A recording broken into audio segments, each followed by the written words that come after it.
नमस्कार दोस्तों, मेरा नाम है रितेश और मेरे चैनल पे आपका स्वागत है। दोस्तों, मिर्ज़ापुर सीज़न 2 को लेकर के लंबा इंतज़ार खत्म हो चुका है और ये साफ हो चुका है कि ये सीरीज़ कब रिलीज होगी।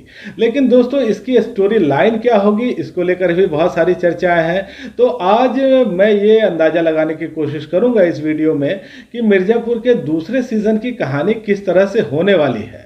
और दोस्तों, आप मुझे ये भी बताइएगा कि इसको लेकर के आप क्या सोचते हैं, आपका क्या अनुमान है। तो अपनी बात मैं यहाँ रखता हूँ और आप अपनी बात कमेंट बॉक्स में कमेंट करके रख सकते हैं।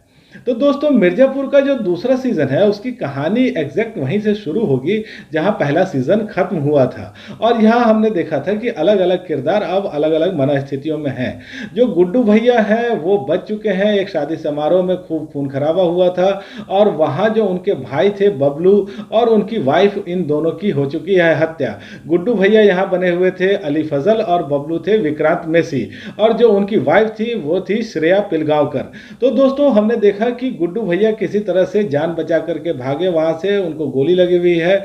और जो उनकी साली है यानी गोलू गुप्ता, जो कि बनी हुई थी श्वेता त्रिपाठी शर्मा, तो अब ये दोनों वहां से भाग चुके हैं, गोलू उनकी मदद कर रही है।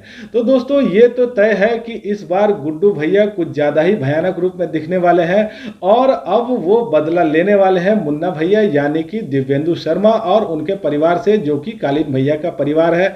कालीन भैया यहाँ बने हुए हैं पंकज त्रिपाठी, जो कि उनका नाम है अखंडानंद त्रिपाठी।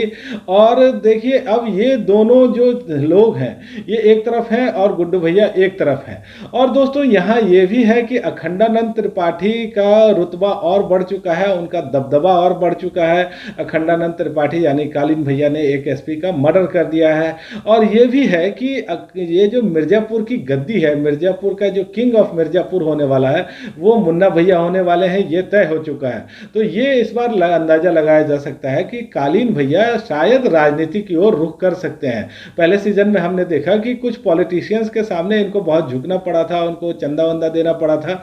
और एक बार तो एक पॉलिटिशियन ने इनके बेटे को थप्पड़ भी मार दिया था और वो खून का घूंट पी के रह गए थे। तो इस बार ये लग सकता है कालीन भैया को कि राजनीति एक सेफ रास्ता है और अगर एब्सोल्यूट पावर चाहिए तो गन के साथ पॉलिटिक्स होना भी जरूरी है और वो राजनीति की तरफ जा सकते हैं। मुन्ना भैया अब संभालने वाले हैं मिर्ज़ापुर 2 की कमान, मिर्ज़ापुर की गद्दी। और फिर वो अपना कारोबार भी बड़ा करने वाले हैं। यहाँ वो अपना जो गन का बिजनेस है उसको बड़ा करने वाले हैं और जो अपना कालीन का बिजनेस है उसको भी बड़ा करने वाले हैं। खतरनाक और मारपीट करने वाले तो वो हैं ही। दोस्तों, यहाँ एक बड़ा चेंज आपको दिखने वाला है गोलू गुप्ता को लेकर के, जो कि श्वेता त्रिपाठी बनी हुई है। गोलू गुप्ता हमने देखा कि पहले सीजन में नहीं करके भी छात्र संघ का चुनाव जीत जाती हैं। और दूसरे सीजन के में जो छोटी छोटी फुटेज यहाँ वहाँ जारी हुई उसमें हमने ये भी देखा कि गोलू गुप्ता अब गन लिए हुए हैं। तो ये माना जा सकता है कि गुड्डू भैया के साथ अब वो खुल करके आ चुकी हैं और स्ट्रेटेजिक पार्टनर भी उनकी अब वो बन चुकी है। वीणा त्रिपाठी यानी कि कालीन भैया की वाइफ, जो कि बनी हुई थी रसिका दुग्गल। तो रसिका दुग्गल का जो ये कैरेक्टर है, वीणा का जो कैरेक्टर है, ये पहले सीजन में बहुत ज़्यादा अपमानित हुआ था, उसको बहुत कठिन कहिए कि बहुत बुरे दौर से गुजरना पड़ा था। तो अब ये तय है कि वो भी इस परिवार से बदला लेना चाहेगी और हो सकता है कि वो गुड्डू भैया के गैंग में या तो शामिल हो जाए या फिर उनको वो मदद करती रहे। और दोस्तों, यहाँ देखिए कुछ नए कलाकार भी इंट्रोड्यूस होने वाले हैं। देखिए, बबलू भैया मर चुके हैं और गुड्डू भैया अब अपनी गैंग खड़ी करने वाले हैं। तो हो सकता है कि वो अपने सिपाही सालार के रूप में एक दो लोगों को लाए।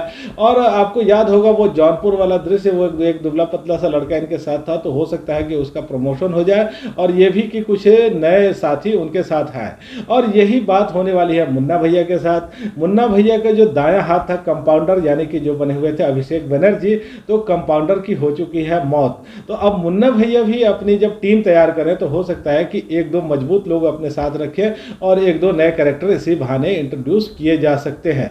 और दोस्तों देखिए, पिछले बार की जो कहानी थी वो थी बनारस के आसपास की, मिर्ज़ापुर और जौनपुर के आसपास की।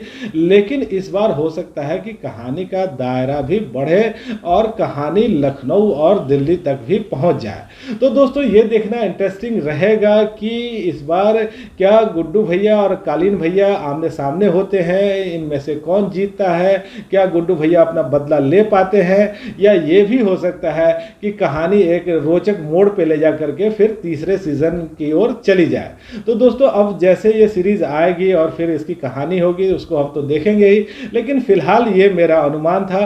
और आप क्या सोचते हैं, आप क्या अनुमान लगाते हैं, कमेंट करके जरूर ही बताइएगा। तो दोस्तों मिर्जापुर के दूसरे सीजन को लेकर आज इतनी ही चर्चा। आप मेरे चैनल को देखिए, मेरे वीडियोस को पसंद करिए और मेरे चैनल को सब्सक्राइब भी जरूर ही करिए।